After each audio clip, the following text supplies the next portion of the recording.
Hi, I'm Ashton, And I'm Kara. and this is NAC News.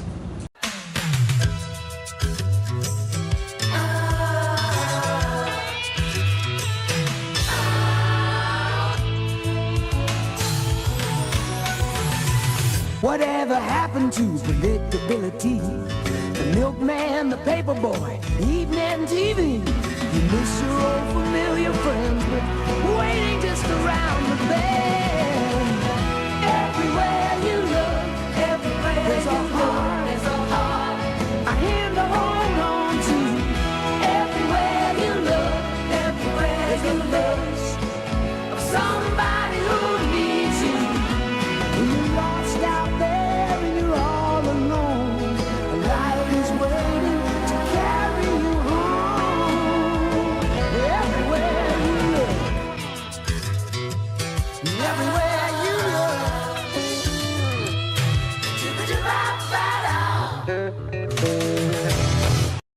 National History Day started off this week. Maddie and Caleb have a story over that.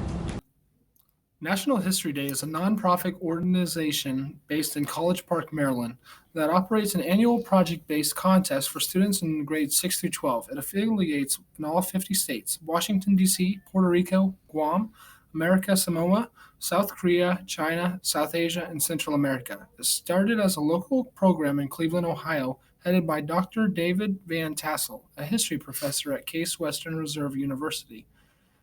It grew from 129 students in 1974 to over 500,000 students in 48 states in 1991, and 700,000 students and 40,000 teachers in 2001.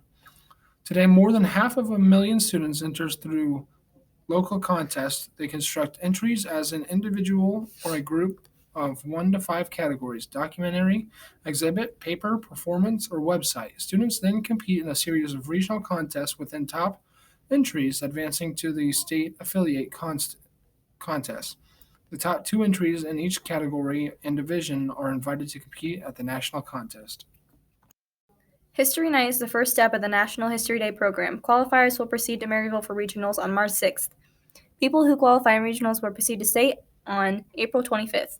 People who qualified for regionals at North Andrew include the following. In group documentaries, first place Maddox Seibert, Tucker, and Marshall Todd. In second place, Ben Roller, Blaze Patterson, and Hunter Lee. In the individual documentaries, first place Lauren, and in second place Carson Wilms, and in third place Sydney Hanna. Group exhibits, first place Katrina Warren and Megan Yarbrough, second place Ellie Lawrence, Lily Cochran, Maddie Lillard, and Brooklyn Hendricks. Third place Amanda Keck and Trinity Lisenby. Fourth place Tegan Miller, Mason Nestor, and Cooper Grisho and Electra Snap. Fifth place Noah Midfelt and Ryland Cox. Sixth place John Reedinger, Tucker Groom, Avery Miller, and Braxton Linville. And in individual exhibits, first place Malaki Jenkins, second place Gracie Wilms, third place Jaden Wall, fourth place Jacob Kearns. And in group performance, first place Aspen Cyber and Reagan Walker. Group websites, first place Trey McDaniel, Grant Lassen, Peyton Simmons, Rihanna Hatfield, and Owen Lassen. And in second place, Emily Lee, Autumn Rasnick, Grace Taylor, and Blake Hunzinger. And individual websites, the senior division first place is Sam Dunbar. In junior division, first place Kinsey Wilms, second place Kelsey Rathbun. In historical papers, junior first place is Jed Donahue, and in senior first place is Emma Kanoth. Junior high had a great Scholar Bowl season this year. Brewer and Maddie have a story over their recap. The North Andrew Middle School Scholar Bowl team recently came to an end of their season. The team had a fantastic season and ended with a 19-4 record. For their final meet, they played Stanberry and beat them twice. The team had a 12-game winning streak to the end of the season. They also participated in the Tarkio tournament and left undefeated. Mr. Wiedmer talked about his favorite moment when he stated, "My favorite moment was at the Tarkio tournament when we were down by 1 going into the last question to a really good Rockport team. And the student on the other team buzzed in and got it wrong. Wyatt waited until the end of the question was finished and he got it right. Then the team swept the bonus and won the game." Mrs. Wheeler also gave a statement on the team when she said, "Our team is full of great kids who work hard. We enjoyed great success and we also had a great time competing." The members of the team include Jed Donahue, John Reedinger, Trey McDaniel, Wyatt Holt, Blake Hunziger, Megan Yarbrough, Aspen Seibert, and Rihanna Hatfield. The team was led by Mrs. Wheeler and Mr. Wiedmer. The team had a very successful season, and the coaches were very proud of the students on the team. Congratulations, Junior High Scholar Bowl, on a great 2019-2020 season. Kara, what's your favorite movie? Probably Avengers Endgame. I wonder if that won an Oscar. Lyman and Ryan have a story over that. Last Sunday, the Oscars aired on ABC. It was a night filled with extravagance, celebration, and surprises. NAC News is here to discuss the highlights of the night. By far, the biggest surprise is how dominant the South Korean film Parasite was.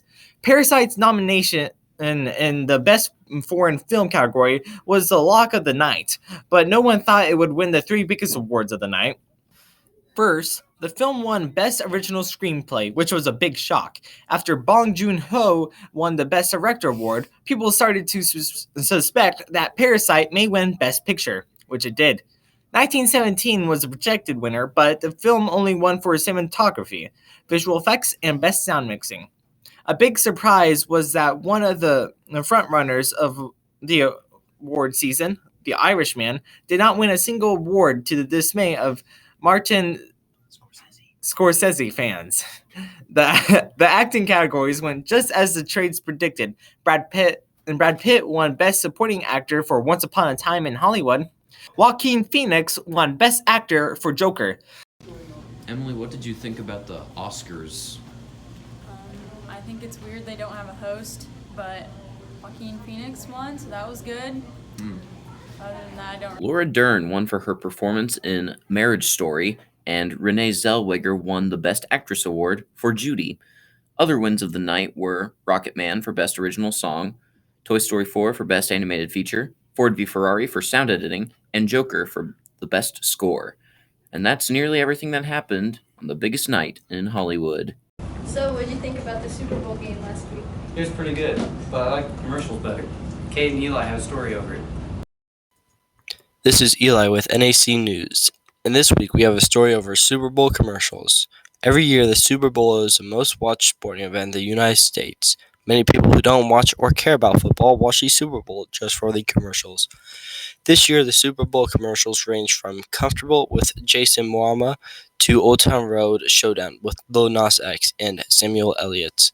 Many people believe that Mean Joe's Green Catch Kid featuring the Steelers' Joe Green is the best Super Bowl commercial. But the 42nd President Bill Clinton said his favorite commercial of all time was Cat Herders. Some of the other commercials this year are featuring Ellen DeGeneres and What We Did Before Alexa, or a twist of MC Hammer's song Can't Touch This and Dust. The 2020 Hyundai Sonata had its own ad featuring Chris Evans, comedian Rachel Dratch, and Boston Red Sox legend David Orshowitz. Katie and I interviewed sophomore Ashton Anchor. He says his favorite Super Bowl commercial of all time is Doritos Ultrasound from the 2016 Super Bowl featuring the Carolina Panthers and the Denver Broncos, because it is very unique and very funny idea. Many people said the Super Bowl commercials this year are some of the best, according to website slate.com. That's all for NAC News this week. I'm Ashton. And I'm Kara. Have a great week.